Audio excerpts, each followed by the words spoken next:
एका वाघिणीच्या 900 किलोमीटर प्रवासानं संपूर्ण सह्याद्री पुन्हा जिवंत केला. हा आहे सह्याद्री व्याघ्र प्रकल्प. 1165 चौरस किलोमीटर मध्ये पसरलेलं हे जंगल 4 जिल्ह्यांमध्ये विस्तारलेलं आहे. 2010 मध्ये व्याघ्र प्रकल्प जाहीर करून सुद्धा इथं एकही वाघ कायमचा वास्तव्यास नव्हता.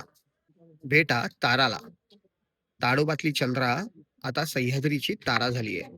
ऑपरेशन तारा अंतर्गत 3 वर्षाच्या या वाघिणीची निवड झाली आहे. सह्याद्री व्याघ्र प्रकल्पात कायमस्वरूपी राहणारी ही पहिली वाघीण असेल. पण ती एकटी नाहीये. सेनापती, सुभेदार आणि बाजी हे 3 वाघ महाराष्ट्र आणि कर्नाटक इथल्या जंगलात वावरतात, पण इथं कायमस्वरूपी राहत नाहीत. ताराप्रमाणेच आणखी 7 वाघ भविष्यात इथं आणले जाणार आहेत. पण या जंगलात केवळ वाघच नाहीत. 33 प्रकारचे अन्य सस्तन प्राणी, 1452 प्रकारचे वृक्ष, 244 प्रकारचे पक्षी, 120 फुलपाखरांचे प्रकार आणि बरंच काही आहे इथं.